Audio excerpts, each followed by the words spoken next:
In February, the National Treasury presented budget estimates totaling about 2.91 trillion.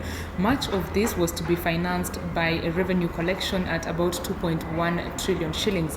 These estimates are likely not to be met, as said by the CS in charge of Treasury, Ukur, Yattani, as the new tax laws took effect. Now, to just give us an overview of how the budgeting process of this year will go is David Kingo'o, an investments analyst at Cytonn Investments. Welcome. Thanks a lot. Quite unprecedented times we're having here. What does it look like now for the budgeting? So it's quite a difficult situation for the CS in Treasury because looking at the economic status that is happening because of the COVID-19, we have slowed economic performance.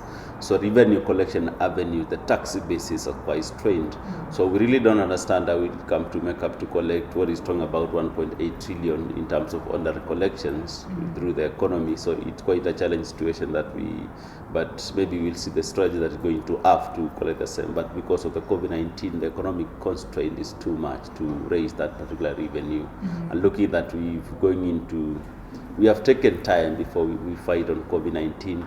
So generally it has led to a slowed economic performance, which is literally close to a lockdown. So collecting revenue amounted to 1.8 trillion from an economy that has seemingly been on lockdown is quite a challenge. And when you talk about this 1.8 trillion, do you think these numbers will even be presented in the budget itself, or they will have to bring them down? So there are options that they are trying to think of removing or bringing them down in terms of cutting the budget for the executive, judiciary, and the parliament. And because the measure that we've seen being used to fight COVID-19 in terms of budget reallocations and cutting of unnecessary costs. So if the parliament is going to push the CS to ensure that they still push the same strategies ahead, so you might look at the figures coming down, so to a manageable level, just to mention, but based on the economic outlook that maybe the CS will come out with to see where this money is going to come out from. Of course, as you've rightly put it, the economy has slowed down magnificently. It's definitely going to have a bit of a problem, or present a bit of a problem for that revenue collection. The new tax laws that were implemented, what does this say for the revenue collection? It definitely means that we are going to have a bigger deficit in terms of the way we propose to collect revenue. And so what might happen definitely is that we might see a shrinking of the fiscal framework, the fiscal policies. In fiscal policies, talk about infrastructural development. So because if we have some chunk of money that is going to infrastructure development, they might be slowed, they might be delayed, they might be postponed. So this one will try to cushion the budget in terms of ensuring they're only focusing on recurrent expenditures and trying to make some significant cuts on infrastructural development. Maybe that would cushion the economy, because taxing people to go and construct highways might quite be a challenge. So definitely we expect some slowdown in terms on physical side of the monetary of the government management framework. Yes. Do you foresee that some expenditure will have to be cut? Definitely the government has already said that the travel expenses have to be stopped for now. Do you foresee this going into the next year? Yeah, definitely to move to the next financial year, because this COVID-19, once we kill it in Kenya, we've not, maybe it will still remain in Europe, where we're talking about people traveling there for banking, for seminars. So we'll be traveling those countries. Maybe they'll not be accepting people to come into their country. So it's going to still extend in terms of those unnecessary costs will remain unnecessary until the economy comes up again. So if traveling is unnecessary as per the definition of the CS Treasury, then it's going to be unnecessary until we recover as an economy, because we cannot open up unnecessary cost when still the local citizens who really give this tax are still struggling. So we still expect extension of those curtailing of unnecessary costs. Right. Apart from the tax laws that were implemented, and definitely seeing that loophole now, the whole of the revenue just growing bigger, there's also the businesses that have had to close. The hospitality industry, the tourism industry, aviation, they are all maybe ground to a halt because of this COVID-19. When you look at the revenue issue. It's not just the taxes, it's also the businesses that have closed. Do you think Kenya has enough savings to maybe give a stimulus package for the economy? Kenya may not have a stimulus package for the economy because we've been to a relatively similar situation during the post-election rally. So the economy tried to recover through some direct cash injections, things like kazi kwa vijana. They were trying to see how they can put money in people's pocket, but it was not very, very effective. So looking at this COVID-19 now, of course, the issue is quite big and it has affected every corner of the economy. So we not look into direct injection. Of course, the government might not be able to support that, and there is no structure to support that. So what maybe we foresee is that they need to really push the monetary policy section of this government. This one would mean they go into moral situations with commercial banks because they have tried a forced interest capping to reduce interest rate so that people can get money from commercial banks, that they can now again inject into personal business and the economy can grow. We have seen that forced interest capping not working. So we now maybe expect a moral situation. They sit with commercial banks and agree on a certain favorable interest rate that will enable people to borrow money from this commercial bank and put into their business. We have also seen a section of this happening. We are talking about removing people who have some amount listed in this CRB out of this particular listing so that they can be able to borrow. We've seen people told, commercial bank being advised by the president, allow people to reschedule their loans. What is the government trying to do with all these measures? They are trying to open the monetary policy framework. They are trying to open the money circulation in the economy section of managing the way the economy works. So that's the only option maybe we would like to see. The government trying to work around it to ensure that we have a good flow of money circulation in the economy, that people can really raise their businesses once more and recover from this COVID-19. Kenya definitely is in a crunch when it comes to debt management. You know, it's evident from the ratings just coming down on us. When you talk about the over 700 billion that was supposed to be paid in this year's budget estimates for debt, what does this say now? So definitely it is saying when you borrow some money as an individual, because the way we want to look at the economy generally, we should also look at it as individual people. So when someone borrows a loan to go and put in a business, they expect some revenue generation for that particular business, or they can be able to service this particular loan product. So if we borrowed a loan, we injected into a certain section of our business as a nation, then that business has not picked up, or we're trying to pay back this loan before even the business that we put, or the project that we put this money into has still not started generating any revenue, then we have an issue, right? Because you're trying now to go to the taxpayers' pockets without any effect of this project to these taxpayers to generate an extra revenue that we can get tax from there.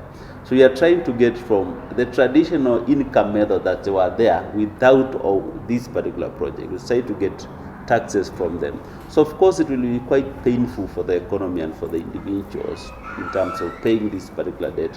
But definitely we hope there'll be future in this injection that has come with this particular debt, so that maybe in future years, maybe we shall enjoy as a country. So that's the only hope we can have for now.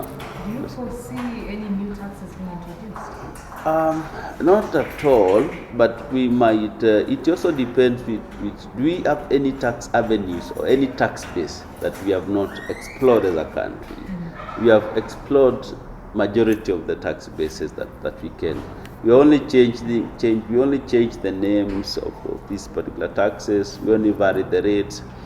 But introducing a new tax system or a new tax in this particular situation of the economy might be quite difficult. But we might see elimination of some taxes and increasing of some other taxes.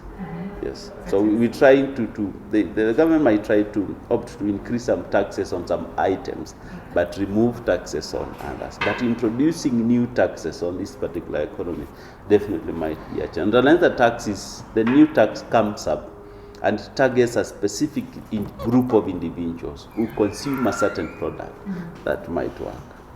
And even as we continue talking about the debt management, there's the issue of financing. Do you think that this particular, the global economy is definitely going into a recession because of the COVID-19 pandemic? Will that offer a challenge in terms of borrowing internationally? Yes, definitely it will offer a challenge because every country is strained, but different nations have different financial ability. So there are countries who will be able to still do direct injections to their people and come out of the COVID-19 still strong, and their reserves still having adequate money for lending. Because if a country, I just give you an example, if giving international loans is a business for a certain country, so once they come out of COVID-19, of course there will be market for people requesting this international debt. So they definitely lend if that is their business. And once you, in a situation as a country, you're able to lend to a section of a continent, then it means your financial stability is very strong. So you can survive COVID-19 and still give money out and an income out of that. So Kenya will still be at a position to borrow more? Okay, it might not be at a position to borrow more because I guess we are hitting our limit in some for borrowing, and there will be a negative advisory toward that, even from the parliament, because we borrowed enough, and where we have put this money, and we foresee as economists, it's not given enough revenue generation, or it has not had a very good multiplier effect into the economy. That says that we brought and constructed this particular road here. So out of constructing this particular road here, we have opened real estate in this road, we have opened manufacturing company in this rate, we have opened retail market in this rate, because of this road. So that's what we call multiplier effect. If the project that we have done through borrowing, they're not having any meaningful impact in terms of multiplier effect, then there will be negative advisory to keep on borrowing. But definitely, if we cannot finance our expenditure, we might be forced to look outside. But how we look outside, there it depends with the CS Treasury. Domestic borrowing, definitely it will be there, but we have seen a challenge with the interest capping and domestic borrowing, because the government will really take all the money that was supposed to be given to individuals. So what happens is that we have a challenge in terms of individuals borrowing and injecting into the economy, and then we have something we call crowding out effect, where the government trying to borrow to sustain itself or to develop or to enhance economic growth, but the private sector is crowding out. So it's not really advisable for the government to be focusing on domestic borrowing, because it kills private sector. Because I just give you an example. If it is cheaper for a commercial bank to lend to the national government, they buy treasury bills and bond. These are loans that will not be managed by anyone. These are loans that will earn interest, and there will not be cost of management, and there will no risk in terms of default. So all commercial bank will take money to the government, and you as an individual going to a commercial bank to borrow, of course they perceive the risk of coming from COVID-19. You might not pay. We still have recovery costs if you not pay. So the commercial bank will shy away from individuals and lend money to the government. So it's not very advisable in a situation to have more government focusing on domestic borrowing. The Kenya shilling has not been performing too well since the COVID-19 hit. In December, it was trading at about 101.3 shillings to the dollar. Right now, it's about 106.5 shillings to the dollar. What does this mean? Of course, it means the effect is because most of the business that we are doing is we are net importer. Remember that. So as long as we keep on importing, definitely we still have the fluctuation of the exchange rate. But some times back before the COVID-19, just immediately before the COVID-19, there were proposals that the central bank might be buying this foreign currency from commercial banks, that they can maybe stabilize the exchange rate. So, but it's not worse off. So it depends with how, when we come out of this COVID-19, what is the strategy with the central bank have in terms of stabilizing the same? Because immediately we come out of COVID-19, then we rush to importation of these of materials, because we are net importer, of course, that one might really affect. But maybe because what we call sterilization effect, whereby the Central Bank of Kenya tries to collect these foreign exchange reserves to manage the exchange rate, maybe that might help. So we are in a situation where now we need intervention of the central bank to manage this exchange rate and to ensure stability of our currency. Tourism is one of our largest foreign exchange earners in Kenya, and it goes without saying that the pandemic has really hit the sector hard. What sectors can the economy now depend on to just turn around the situation even as recovery now begins? There are only two sectors that really support the economy, that is tourism and agriculture. So definitely they have to focus on agriculture and look at the rains that we have had. And then the rains have also come up with their own challenge. We have these floods, we have these insects that are also eating up or the already green vegetables, yes, the locust, that is. So the only focus that the government can really bank on is agriculture once we have tourism not performing. So maybe we expect some more allocation to agriculture. That would help, yes. That goes without saying that there needs to be more value addition in the sector, because we export a lot of raw materials and import a lot of finished goods. So what will that do now? Is it a change of mindset that is required? Of course, it depends with both the national government and county government in terms of value addition and adopting the agenda for that, we saw from the president in terms of food security and in manufacturing. Of course, manufacturing our